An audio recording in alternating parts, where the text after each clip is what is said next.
हमारा विषय है श्वसन तंत्र।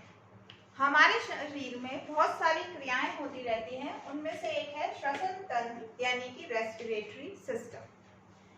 आपने देखा होगा कभी हम एक्सरसाइज करते हैं या बहुत देर चल लेते हैं या साइकिल तेजी से चला लेते हैं तो हम तेज तेज सांसें लेने लगते हैं। ऐसा क्यों होता है? ऐसा हमारा श्वसन क्रिया के द्वारा होता है, क्योंकि हम उस समय सांस ले रहे होते हैं, वो हम महसूस कर पाते हैं। तो श्वसन जो है वो दो तरीके से होता है, एक है अंतः श्वसन, अंतः श्वसन, और दूसरी चीज होती है हमारी उच्छ्वसन। श्वसन क्रिया का अर्थ है जो मनुष्य में हो रहा है उसमें क्या होता है कि मनुष्य जो है वो कार्बन डाइऑक्साइड गैस को बाहर छोड़ता है और ऑक्सीजन गैस को अंदर लेता है। तो अंत श्वसन में क्या होता है कि ऑक्सीजन जो है वो वायुमंडल से अंदर हमारे शरीर में जा रही है, और उच्छ्वसन का अर्थ है कि कार्बन डाइऑक्साइड हमारे शरीर से निकलकर वातावरण में जा रही है। तो ये दो क्रियाएं जब अंतः श्वसन और उच्छ्वसन दोनों हो जाते हैं उसको हम श्वसन कहते हैं। जब दोनों अगर एक क्रिया हुई, मान लीजिए कि अगर हम सांस ले रहे हैं, ऑक्सीजन हमारे अंदर आ रही है, तो वो है अंतः श्वसन, सिर्फ अंतः श्वसन। और जब हम मुंह से हम अपनी सांस निकाल रहे हैं वो हो गया उच्छ्वसन, यानी कि कार्बन डाइऑक्साइड बाहर निकाल रहे हैं। जब ये दोनों प्रक्रियाएं एक साथ आ जाएंगी, यानी कि हम एक बार सांस लेंगे और एक बार सांस छोड़ेंगे, तो वो वाली प्रक्रिया हमारी हो जाती है श्वासोच्छ्वास। अंतः श्वसन और उच्छ्वसन दोनों क्रियाओं को मिलाकर हम क्या करते हैं? श्वासोच्छ्वास। इसको हम क्या बोलते हैं? श्वासोच्छ्वास, यानी कि ब्रीदिंग। इंग्लिश में इसे कहेंगे ब्रीदिंग, यानी कि सांस लेना। अगर हमसे कोई कहे कि श्वसन क्या है, श्वसन मीन्स कोई भी एक क्रिया, चाहे अंतः श्वसन हो चाहे उच्छ्वसन हो, लेकिन जब ये दोनों हो जाएंगी तब हमारी पूरा सांस लेने की प्रक्रिया पूरी होती है, तो हम बोलते हैं श्वासोच्छ्वास। अब श्वसन जो है वो दर क्या है? हम एक बार में कितने सांस ले सकते हैं? श्वसन दर यानी कि 1 मिनट के अंदर, यानी 1 मिनट में हम 15 से 18 बार सांस लेते हैं। 15 से 18 बार हम सांस लेते हैं। लेकिन जब हम कभी एक्सरसाइज कर रहे हैं या साइकिल तेज चला रहे हैं तो हमें तेज तेज सांस आने लगती है, तब हम 1 मिनट में 20 से 25 बार भी सांस लेते हैं, क्योंकि उस समय हमारे शरीर में ऑक्सीजन की कमी हो जाती है, जो हमारी ऊर्जा है वो समाप्त होने लगती है, और ऊर्जा जब समाप्त होती है तो हमारे शरीर में और ऊर्जा बनने के लिए हमें ज्यादा ऑक्सीजन की जरूरत होती है, तो हम 1 मिनट में 20 से 25 बार भी सांस लेते हैं। लेकिन अगर नॉर्मल दर देखा जाए, सामान्य तौर पर ये 15 से 18 बार होती है। इसको नापने के लिए हम श्वास को नापने की क्रिया को हम कहते हैं श्वास मापन। श्वास मापन। और इसे कहते हैं स्पायरोमेट्री।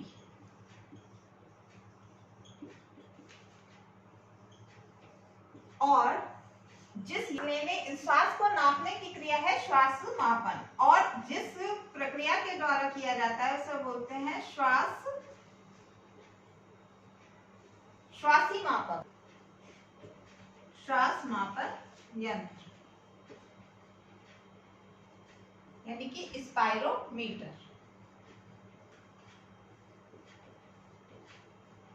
श्वसन दर को मापने की जो क्रिया है वो हो गई श्वास मापन, और जिस यंत्र से उसे हम करते हैं वो हो गया श्वास मापन यंत्र, यानी कि स्पायरोमीटर। अब इसके लिए हम एक एक्सपेरिमेंट भी कर सकते हैं कि हम एक परत नली लें और उसमें चूने का पानी डाल दें। हमने एक परत नली ली, उसमें चूने का पानी डाल लिया, चूने का पानी। अब हम क्या करेंगे? पीते हैं वो एक स्ट्रॉ डाल देंगे।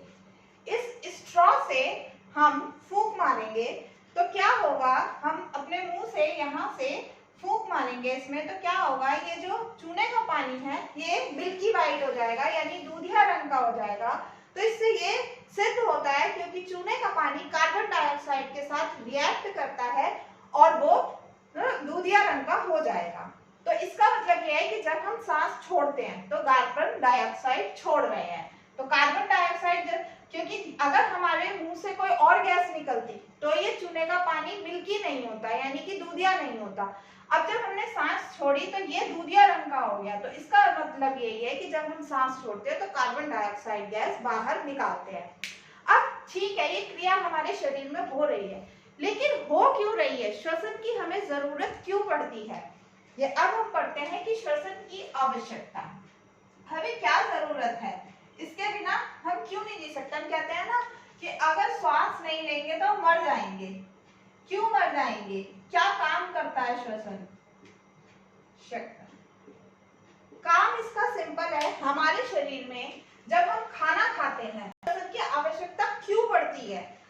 हम सांस ले रहे हैं तो उससे ऐसा क्या हो रहा है, हम जब भी खाना खाते हैं तो हमारे शरीर में ग्लूकोज बनता है। ग्लूकोज बनेगा तो अब हम जो भी खाना खाया उससे हमारे शरीर में ग्लूकोज तो बन गया, लेकिन जब वो ग्लूकोज टूटेगा नहीं तो हमारे शरीर को उससे ऊर्जा प्राप्त नहीं होगी। और ये ग्लूकोज टूटता कब है, जब इसके साथ ऑक्सीजन मिल जाएगा। तो अब हम जब सांस लेते हैं तो सांस लेने की प्रक्रिया में हमने ऑक्सीजन लिया, ऑक्सीजन जब हम लेंगे तो ये ग्लूकोज के साथ मिलेगा और ये इसको तोड़ देगा carbon dioxide, water and energy, यानी कि पानी और ऊर्जा। ये तीन चीजें इससे बन जाएंगी, कार्बन डाइऑक्साइड, पानी और ऊर्जा। Carbon dioxide, water and energy. इसलिए हमें सांस लेने की आवश्यकता होती है ताकि ये ग्लूकोज के साथ मिले और ये ग्लूकोज कार्बन डाइऑक्साइड, वाटर और एनर्जी में कन्वर्ट हो जाए। अब मेन ये एनर्जी जो है वो हमारे शरीर के प्रत्येक कार्य को चलाने में हमारी मदद करती है। ये हो गई आवश्यकता। अब मानव में श्वसन होता किस प्रकार है ये बढ़ते हैं। इसके लिए मैंने यहाँ पे चित्र बना रखा है।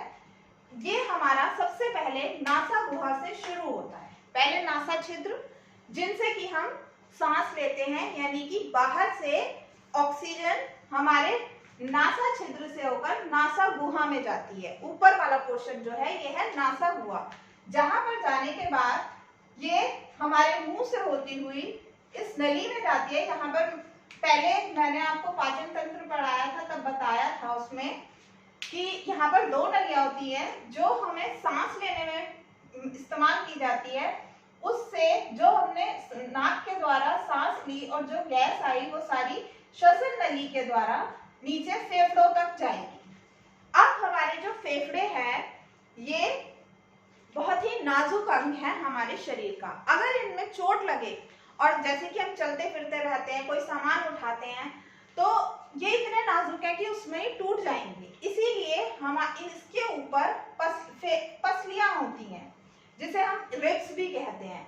फेफड़ों का सुरक्षा जो है वो पसलियां करती हैं। हमारे आगे से शुरू होकर ये पसलियां पीछे रीढ़ की हड्डी से जुड़ती जाती हैं। यहाँ से शुरू होकर पीछे रीढ़ की हड्डी से जुड़ती जाएंगी। ये हमारी टोटल 12 होती हैं। हमारी पसलियां 12 सीधे फेफड़े में और 12 उल्टे वाले फेफड़े में होंगी।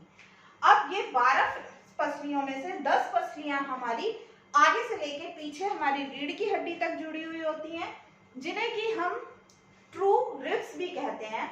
और बाकी की दो नीचे 11वें और 12वें नंबर की सिर्फ आगे से होती हैं और पीछे जाकर नहीं मिलती। इसको हम फॉल्स रिब्स या फ्लोटिंग रिब्स भी कहते हैं।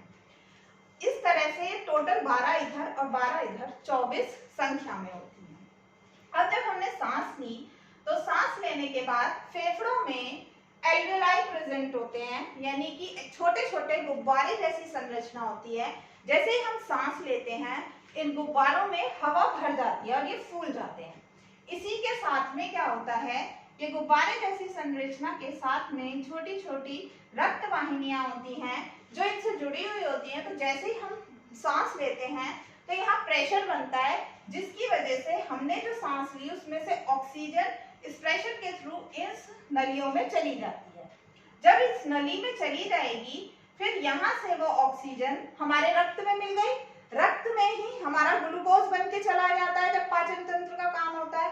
अब जब ग्लूकोज को ऑक्सीजन मिल जाएगी तो वो वहां पर टूटकर ऊर्जा बनाने का काम करेगा। फिर हमारा इसीलिए कहते हैं कि रक्त पूरा होता है तो हमें पूरी एनर्जी मिलती रहती है। अगर हमारे शरीर में हीमोग्लोबिन कम होगा तो फिर ये काम कम होने लगता है, इसीलिए हमें ताकत की कमी हो जाती है। तो जैसे ही यहाँ पर हमने सांस ली तो ये गुब्बारे फूले, उसके साथ में जो रक्त वाहिनी है वहां से ये ऑक्सीजन जो है वो इस नली में चली जाएगी और वहां पर ग्लूकोज को कन्वर्ट कर देगी कार्बन डाइऑक्साइड, वाटर और एनर्जी में। वाटर हमारी बॉडी ले लेता है अपने कार्य को करने के लिए, एनर्जी से भी हम कार्य करते रहते हैं। और जो कार्बन डाइऑक्साइड है वो इसी सरफेस के थ्रू यानी कि इसी से फिर इन फेफड़ों में वापस आते हैं। जैसे ही हम बाहर अपना सांस निकालते हैं तो ये गुब्बारे फिर भी चल जाते हैं और कार्बन डाइऑक्साइड हमारे मुंह से बाहर निकल जाती है। तो इस तरह से ये पूरा काम होता है। नीचे एक स्ट्रक्चर है जिसे हम डायफ्राम बोलते हैं। इसका कार्य क्या है, जब हम सांस लेते हैं तो हमारे फेफड़े ऊपर नीचे होते हैं, तो उसको सहारा देने के लिए ये डायफ्राम उसको सहारा देने का काम करता है, जिससे कि ये हिले ना, अपनी जगह पर स्थिर रहे, क्योंकि ये हमारे शरीर के सबसे नाजुक अंग है और इसको बचाते कौन है, फेफड़े। तो इस तरह से मानव में पूरा श्वसन तंत्र काम करता रहता है। अब बात करते हैं हम श्वसन और श्वासोच्छ्वास में अंतर क्या है। ये हमने दो प्रक्रियाएं पढ़ ली, एक तो श्वासोच्छ्वास जिसमें कि अंतः श्वसन और उच्छ्वसन दोनों क्रिया एक साथ होंगी तो वो हो जाएगा श्वासोच्छ्वास,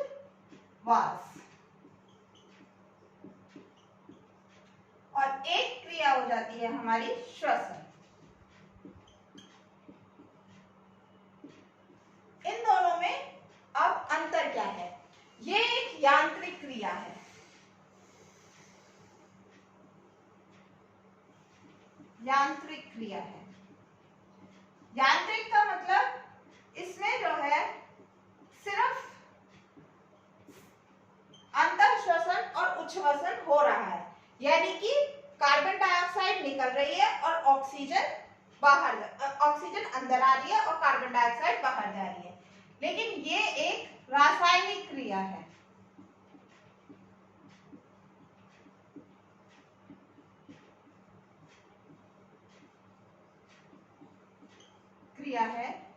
क्योंकि इसमें ग्लूकोज जो है वो ऑक्सीजन के साथ मिलता है और ग्लूकोज टूट जाता है कार्बन डाइऑक्साइड, वाटर और एनर्जी में। इसलिए ये एक रासायनिक क्रिया है जिसके द्वारा हमें एनर्जी मिलती है। दूसरा पॉइंट, इसे बाह्य श्वसन भी कहते हैं। बाह्य श्वसन इसलिए कहते हैं, इसे बाह्य श्वसन कहते हैं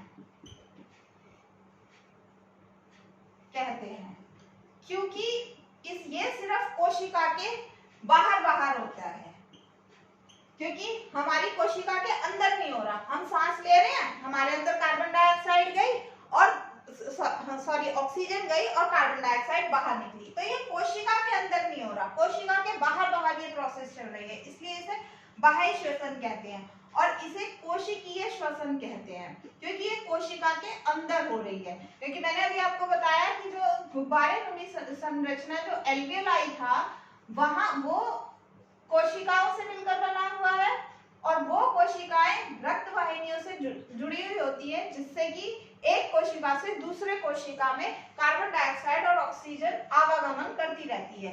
तो इसे कोशिकीय श्वसन भी कहते हैं।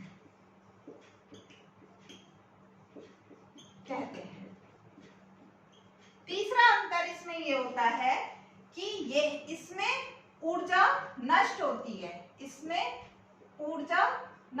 यानी कि हम इसमें ऊर्जा का इस्तेमाल करते हैं, नष्ट होती है। और यहाँ पर हम ऊर्जा का इस्तेमाल नहीं करते, यहाँ पर ऊर्जा का निर्माण होता है, यानी कि यहाँ पर ऊर्जा बनती है, निर्माण होता है। ये बहुत ही इंपॉर्टेंट क्वेश्चन है और काफी टाइम बच्चों से पूछा जाता है कि श्वासोच्छ्वास और श्वसन में क्या अंतर होता है। तो इसमें मेन जो डिफरेंस है वो तीन ही है। ये यांत्रिक क्रिया है, ये है श्वसन जो है वो रासायनिक क्रिया है। ये बाहर होती है कोशिका के, इसीलिए इसे बाह्य श्वसन कहते हैं। ये कोशिका के अंदर होती है, इसलिए इसे कोशिकीय श्वसन कहते हैं। और इसमें ऊर्जा जो है वो खत्म होती है या यूज करी जाती है और यहाँ पर ऊर्जा का निर्माण होता है। इसके बाद अब हम पढ़ते हैं अन्य जीवों में श्वसन। श्वसन जो है अलग अलग जीवों में अलग अलग तरह से होता है।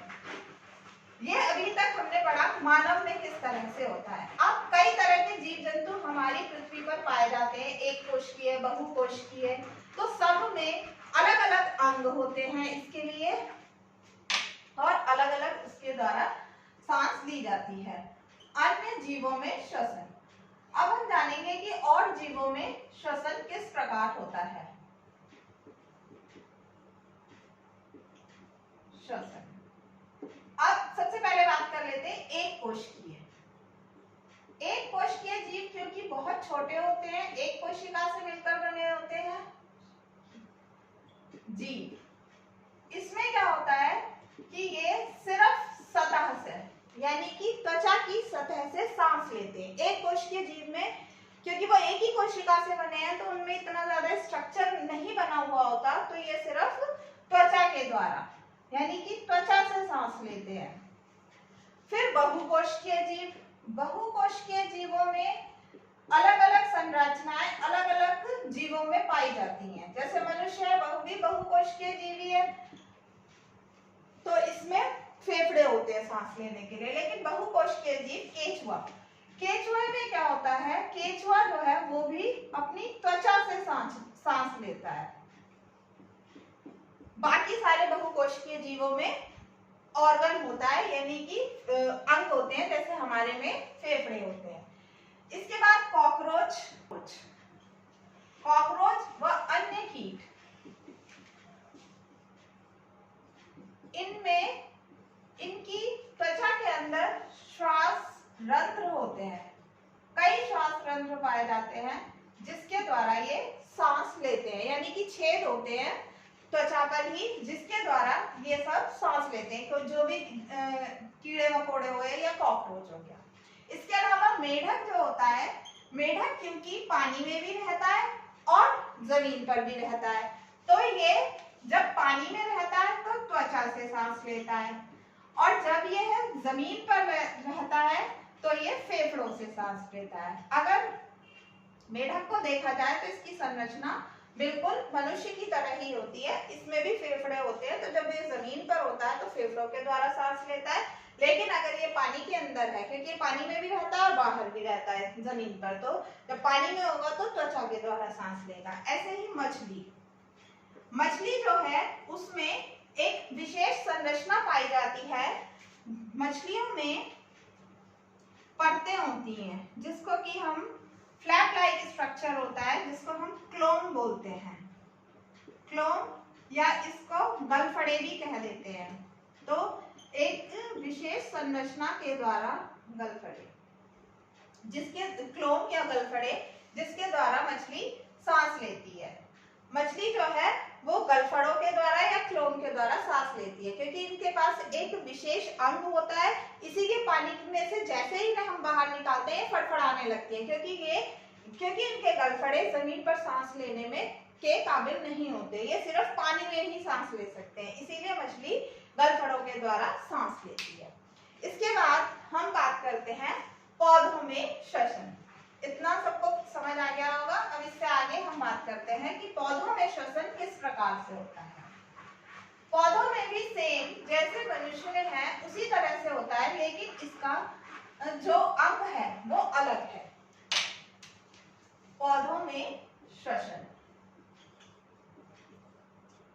पौधों में श्वसन, पौधों में श्वसन के लिए एक विशेष प्रकार की संरचना पाई जाती है जिसे हम रंध्र कहते हैं। रंध्र ये पत्तियों में पाए जाते हैं। पत्तियों में छेद जैसी संरचना होती है जिसको हम रंध्र कहते हैं, जिसके द्वारा ये श्वसन क्रिया करते हैं। इस छेद का ये जो छेद है या रंध्र है, इसके द्वारा ऑक्सीजन और कार्बन डाइऑक्साइड दोनों ही अंदर और बाहर आवागमन करते हैं। इसको हम स्टोमेटा भी कहते हैं, इंग्लिश में इसे स्टोमेटा कहते हैं। ये पत्तियों में ही पाए जाते हैं। अब क्या होगा, जैसे ही सूरज निकलता है, ये रंध्र जो है दो अवस्थाओं में रहते हैं, एक खुले और एक बंद। जैसे ही रात्रि होती है ये बंद अवस्था में हो गए और दिन के समय सूरज की रोशनी में ये खुल जाते हैं। तो जैसे ही ये दिन में खुलते हैं तो इससे कार्बन डाइऑक्साइड बाहर निकलती है और ऑक्सीजन अंदर चली जाती है। और दिन में भी यही काम होता रहता है कि पौधों के द्वारा दिन में ऑक्सीजन बाहर इसी से निकलती है और कार्बन डाइऑक्साइड अंदर चली जाती है। इस तरह से पौधों में श्वसन होता है। लेकिन जैसे ही रात होती है ये रंध्र बंद हो जाते हैं और ऑक्सीजन और कार्बन डाइऑक्साइड का निकलना और बाहर आना सब बंद हो जाता है। इसीलिए कहा जाता है कि रात के समय पौधों के पास नहीं सोना चाहिए। क्यों? क्योंकि जब रंध्र बंद हो गया तो ऑक्सीजन बाहर नहीं निकलेगी और जब ऑक्सीजन बाहर नहीं निकलेगी तो वातावरण में कार्बन डाइऑक्साइड की बढ़ जाती है, कार्बन डाइऑक्साइड की मात्रा बढ़ जाती है, जिसकी वजह से पौधों के पास सोना हमारे लिए हानिकारक हो जाता है। तो इसीलिए रंध्र जो है वो दिन के समय खुलते हैं और यहाँ से ऑक्सीजन निकलती है, कार्बन डाइऑक्साइड अंदर जाती है और कार्बन डाइऑक्साइड की मदद से ये अपना भोजन का निर्माण करते हैं स्टार्च या मंड के रूप में और कार्बन डाइऑक्साइड का इस्तेमाल कर लेते हैं। लेकिन रात में ये प्रक्रिया खत्म हो जाती है।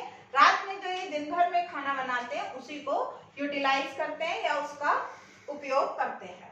ये सारा हमारा श्वसन तंत्र में था।